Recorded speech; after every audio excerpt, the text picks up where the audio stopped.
A very warm welcome to StudyIQ, my dear friends. I am Prashant Mauni. I hope you all are doing good. Dear friends, at StudyIQ, we provide pen drive and tablet courses for various different exams. To know more about it, all you have to do is check out studyiq.com. With this, dear friends, today you have to identify the picture that you can see on your screen. Give me the name of this picture. Do let me know if you know the painter of this picture, as well as do let me know if you know that who is associated with this picture. With this, dear friends, today we are going to talk about a very important topic for your mains examination, right? It is associated with farmers, welfare and agriculture.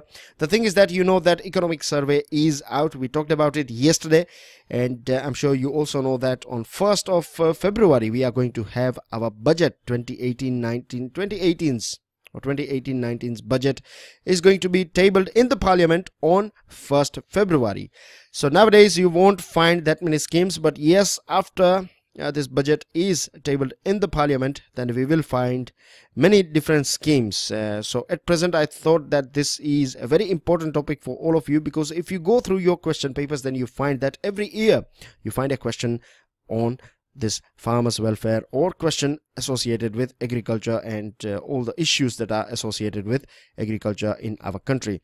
And one more figure that will help you to understand why this thing is very important. Imagine that 50% of our population, 50% of the workforce in our country is associated with agriculture, and their contribution in GDP is 16%. So you can see that huge amount of population is associated with agriculture, but their output is not that much. It is just 16% of our GDP, or the contribution of agriculture in GDP is 16%. If you compare this figure of 49% with USA, then you find that only 2% of USA's population is doing this or they are engaged in this business of agriculture. Over there it is business, over here it is altogether something else. Anyways, the thing is that economic survey is out, as we know, and it highlights that economic growth is expected to gain momentum in 2018-19, because we know that for last 2 years it was going a bit down,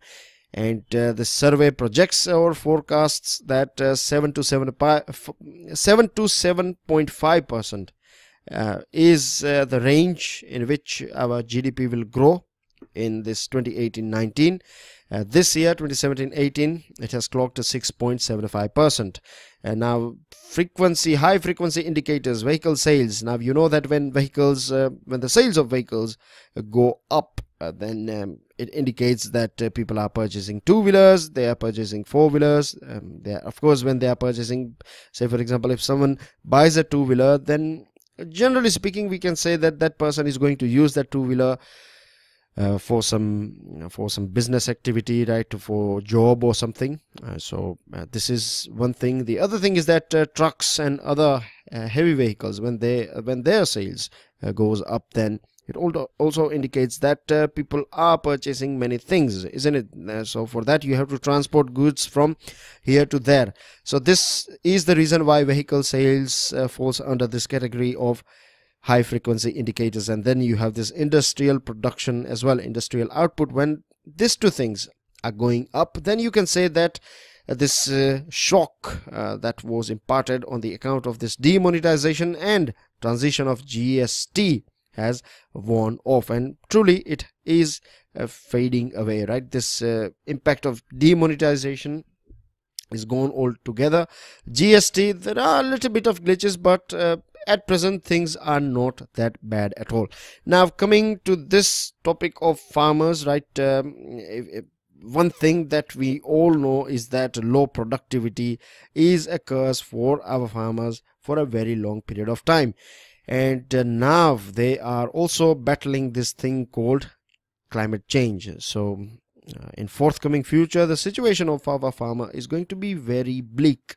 The other thing is that governments at all level, they are aware about this challenge of climate change as well as low productivity, and sad thing is that most of the time we find hasty decisions or hasty attempts are being taken by hasty steps are taken by the government at different levels, may it be center or state level, to sort out these problems.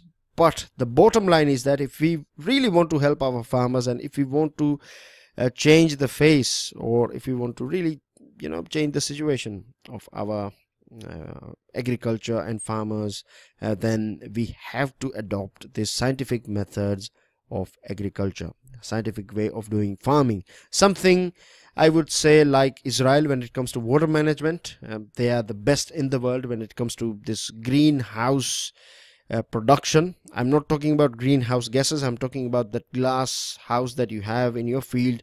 And Netherlands, that is the country is Netherlands, one of the state is Holland. Holland is quite a bit famous in our country, so it is the same thing when we say Netherlands, right?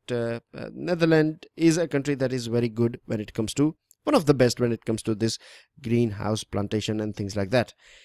So these are the things, and scientific is not just limited to chemical fertilizers and seeds, right? There are other things as well that you can add on when we talk about these scientific methods, right? So budget is just around the corner. 1st Feb is not far from where we are standing at present, so we all know that this budget is going to have, right, one of the major you can say focal point is going to be farmers or agriculture. It was highlighted yesterday as well in our PIB discussion, isn't it? Remember, EEA, employment, education and agriculture. So this is going to be a big thing in the upcoming budget. Now moving on, right, agriculture, agri GDP growth has fallen to around 2% per annum in the first 4 years of the Modi government, and the real incomes of the farmers have fallen as well. And the way things are going on, it looks a bit difficult that I don't think so government would be able, the way we are going, right, at present, or the pace at which we are moving ahead, it seems that we won't be able to achieve this target of doubling farmers' income by 2022. The other thing is that 10 states are going for elections this year, and as you know now that 50% population is with agriculture, so you find farmers all across the board in our country.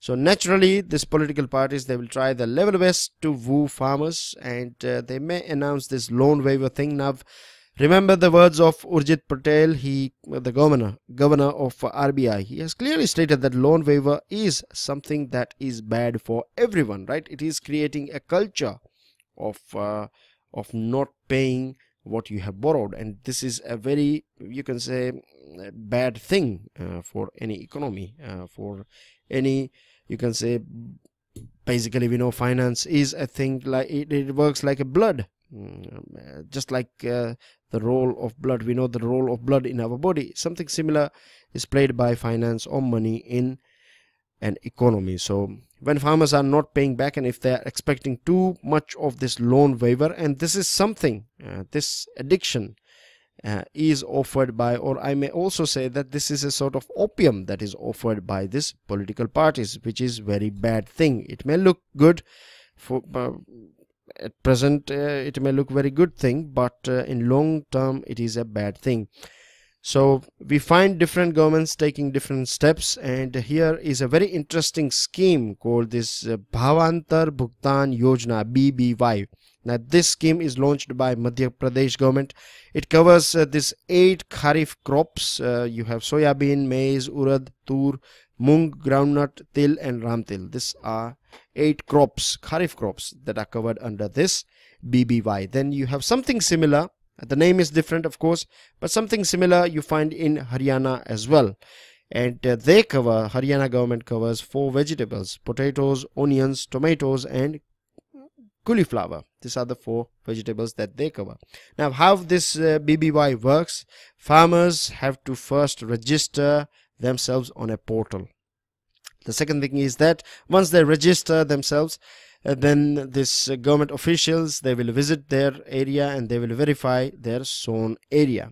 They are then asked, these farmers are then asked, once their production is ready, once their crops are ready, then they are asked to bring their produce to mandis, or these markets, at a time fixed by state government based on an average productivity of a crop in the district and area cultivated by the farmer. the quantity of each produce that is eligible for deficiency payment is also determined by the government, right? So everything is determined by government, and here you find a thing called this deficiency payment. So farmers basically they receive the difference between average sale price ASP and MSP directly into their bank account. It may look good when the money is being deposited directly in the bank accounts of this registered farmers, right? And let me repeat this line again, just in case if for some of you if this